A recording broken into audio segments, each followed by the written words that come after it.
Hi, good morning.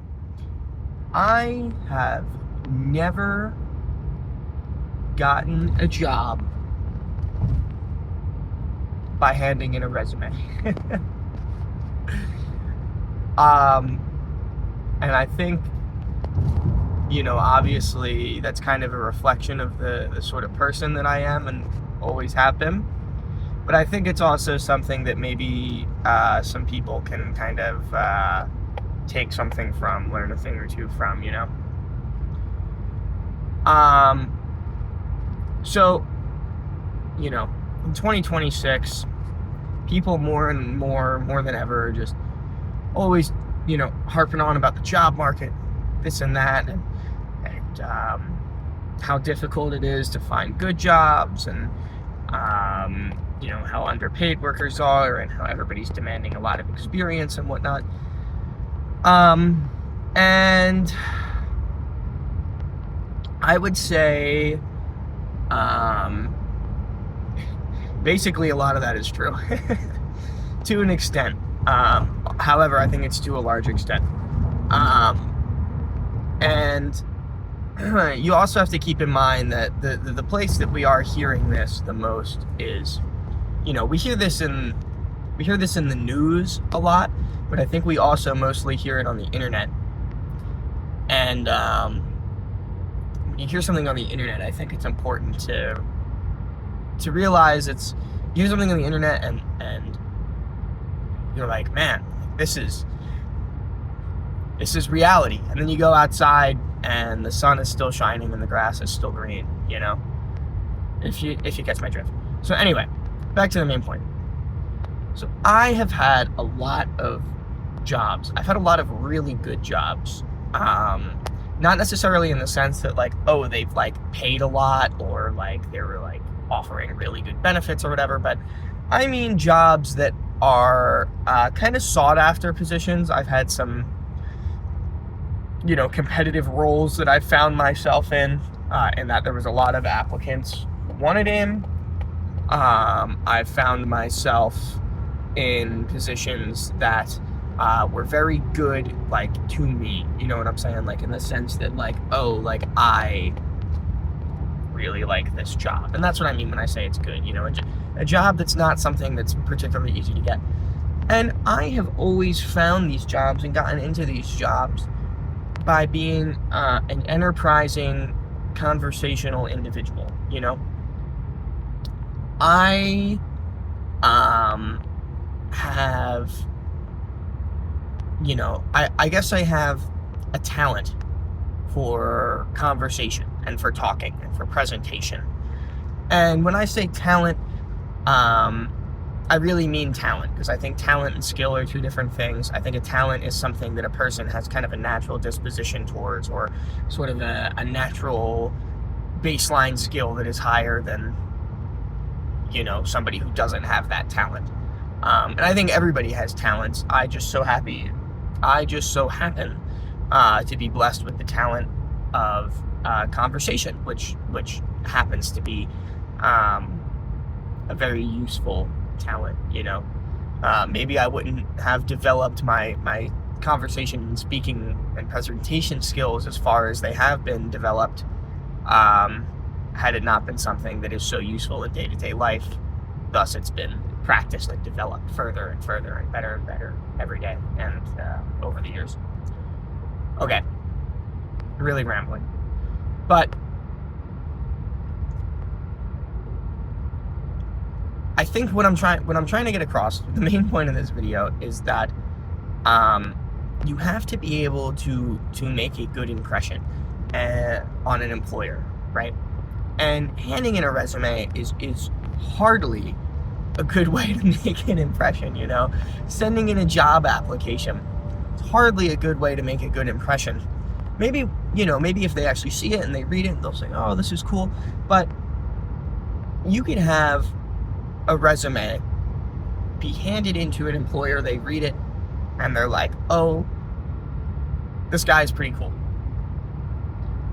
And then somebody half as cool as you could walk into that employer's office and chat them up a little bit.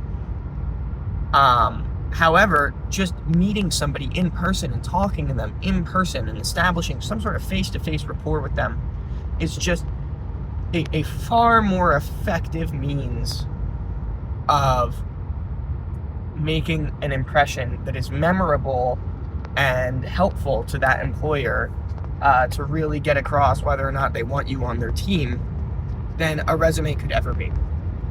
And so, while I really tend to go above and beyond in networking and enterprising and conversations and, you know, all these sorts of things,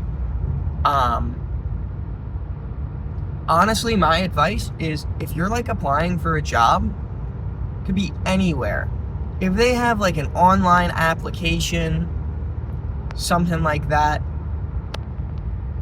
fill it out, send it in, and before or after you send in that application, if possible, go to the place that you are trying to work and just meet with any hiring manager, anybody who's going to have a serious hand in your hiring process, and just talk to them.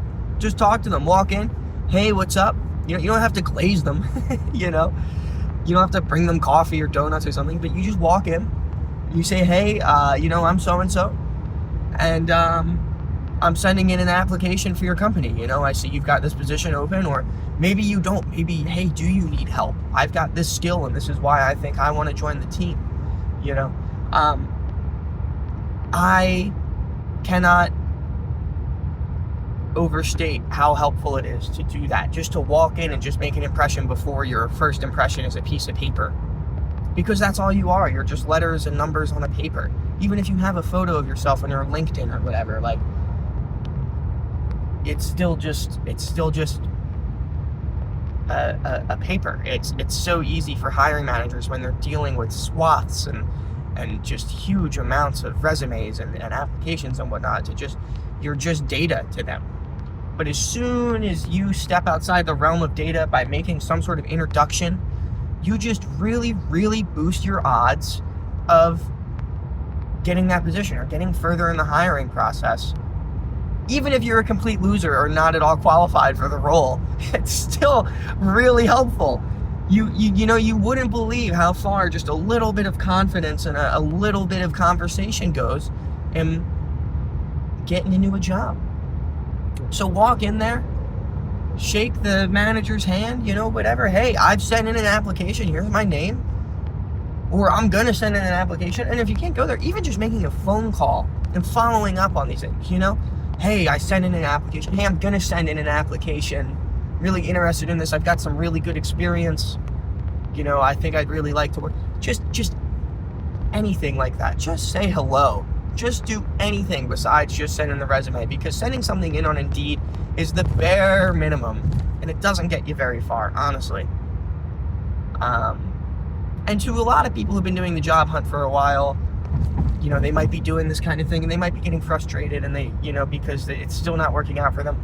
And to those people, I have to say, I'm sorry, and your experience is not invalid, and I do believe that job hunts and job searches are pretty damn difficult in 2026. That being said, I still think what I'm saying is true, and I still think that, and I think it's especially useful for entry-level jobs, but I think this kind of approach is very useful,